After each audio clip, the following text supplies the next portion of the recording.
this tutorial. My name is Travis Trapani, and today we're going to be using Blender Eevee 2.8 to create Stylized Lightning.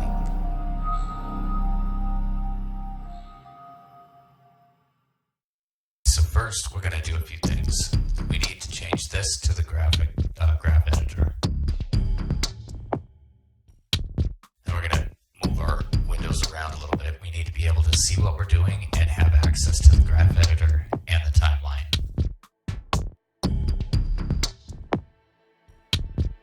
Open up a new window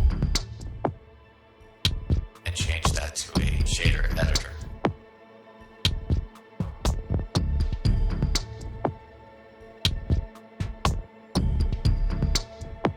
Add a cylinder. For the stylized look, it's advisable to just leave everything at default.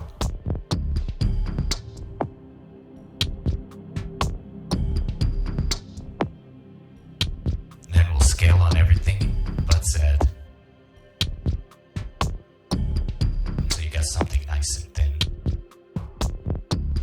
Scale it on Z so you have something nice and short. Something like that. Go to edit mode, select the top face, and just hit E then Z twice to clear out the axis constraint. We want extreme randomness, that's what we're after here.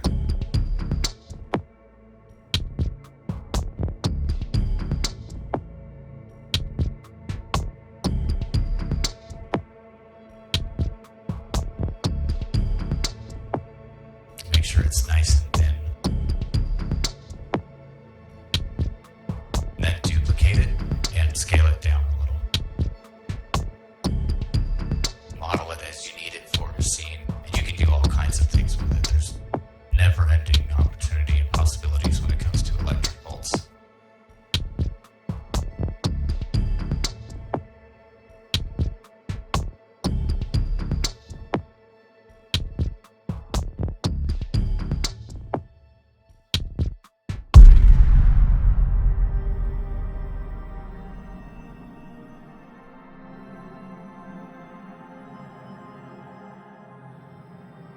Okay, now select everything and join it together.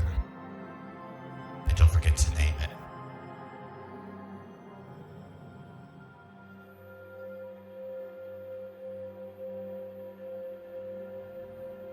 Rotate it 180 degrees on either the Y or X axis, whichever you need.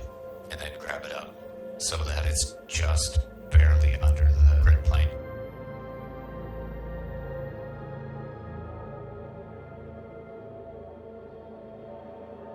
Okay, and then go to edit mode. Click that top face again.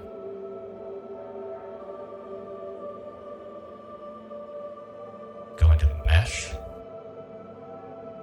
Snap. Cursor to selected, and that'll put the cursor right at the top. In object mode, go to object, set origin to 3D cursor.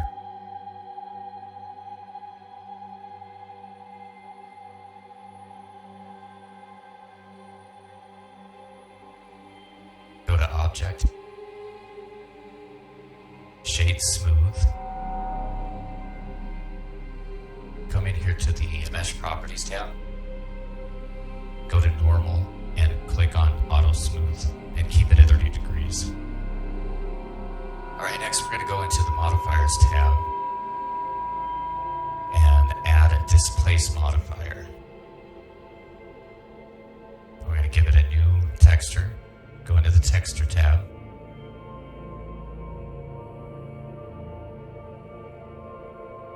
And we're going to give it a clouds texture.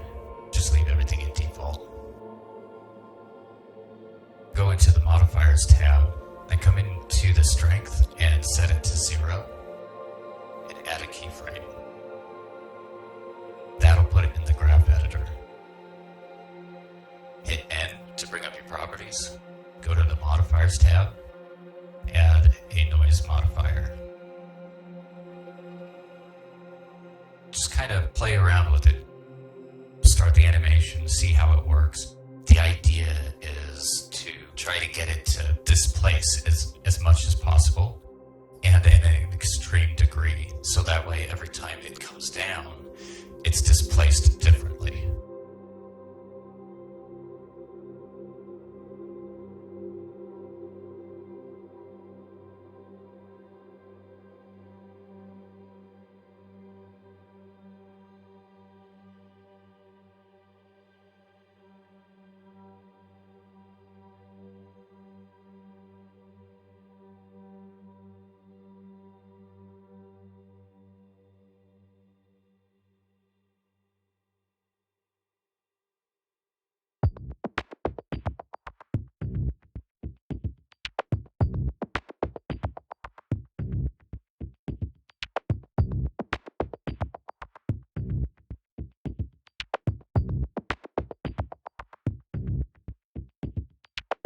Something like that.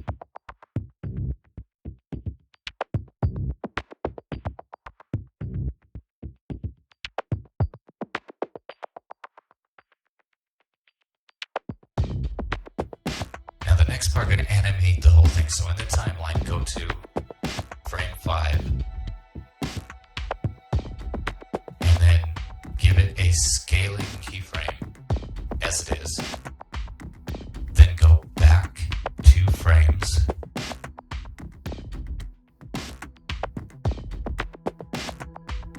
Then scale to 0.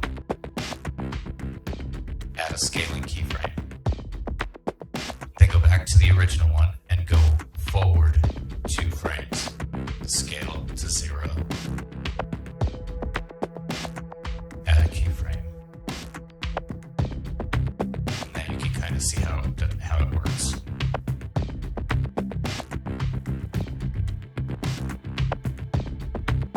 Then we're going to take all 3 of these keyframes and just duplicate it randomly throughout the animation.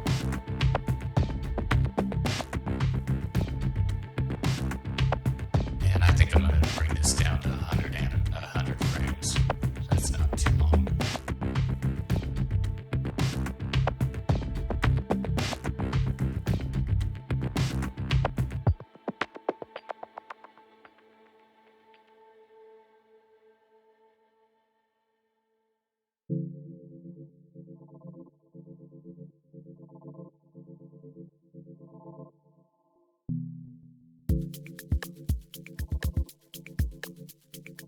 Add a new material.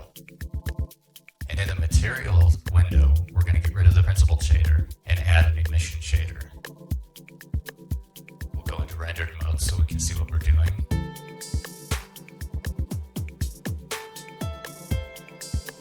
Increase this to 5 and add a color ramp. And then I'm going to add a noise texture and apply that to the color ramp. And then I'm going to bring the detail up to 16 and then just kind of mess around with it from this point until you got something that you like. The idea is to have as little dark spots as possible. The dark spots basically just kind of gives variation throughout the light.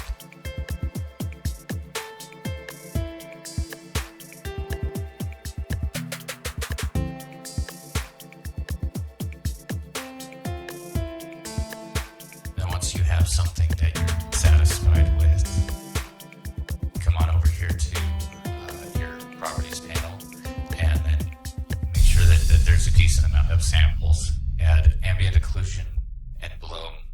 Be very careful with the bloom because that could really ruin your animation if it's not done correctly.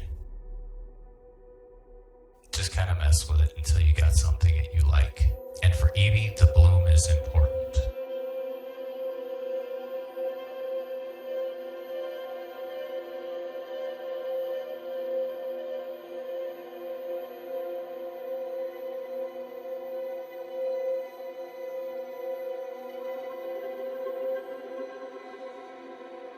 So you duplicate the original one and just kind of rotate it how you want.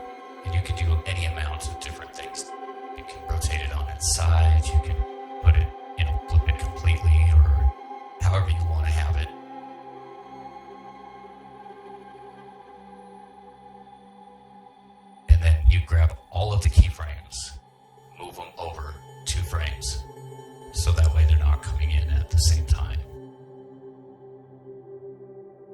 to the one you just duplicated and duplicate it again.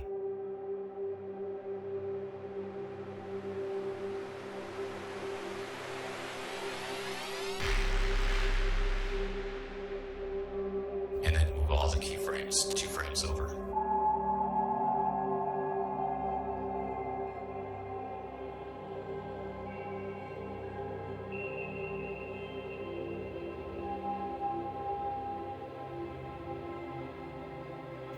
Sometimes it's advisable not to have them coming out of the same source, so you want to move it over a little bit.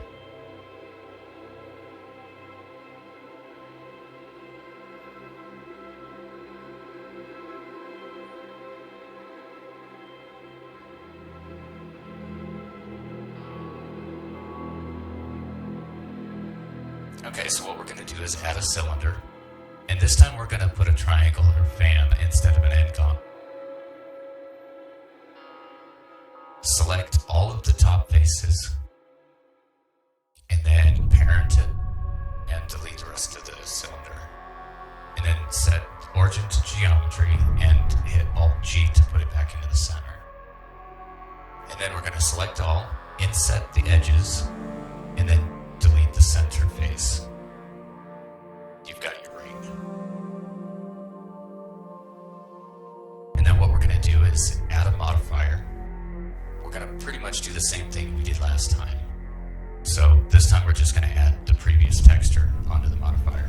But this time, instead of going to 0, we're going to crank it up just a little bit.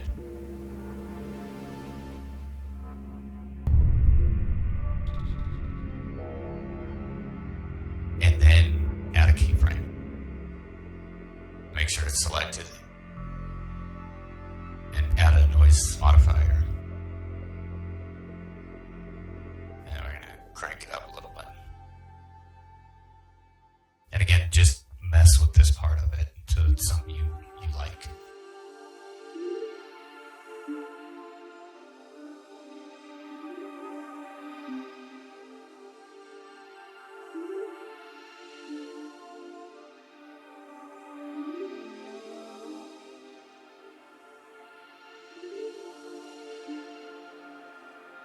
And something like that. Now we're going to animate this.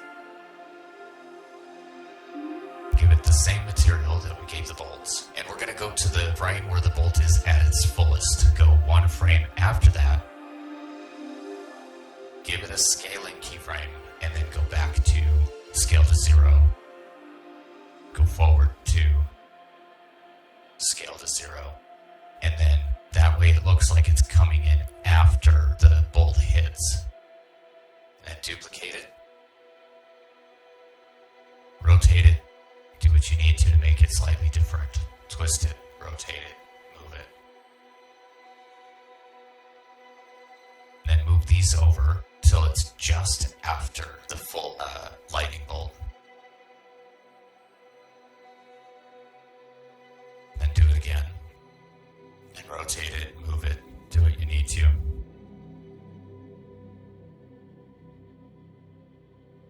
It doesn't have to be exactly in the center, but anywhere that bolt hits.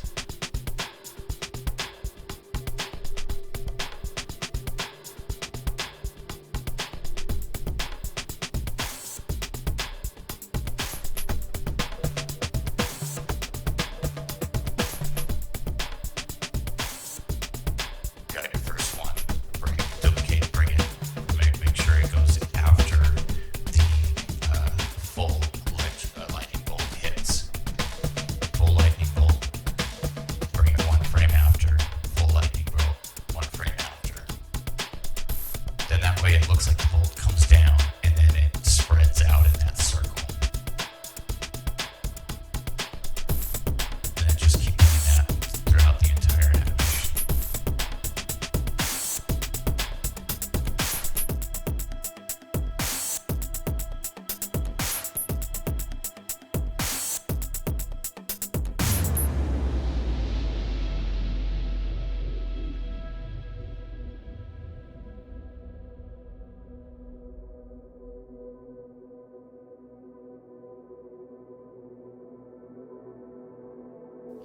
have it.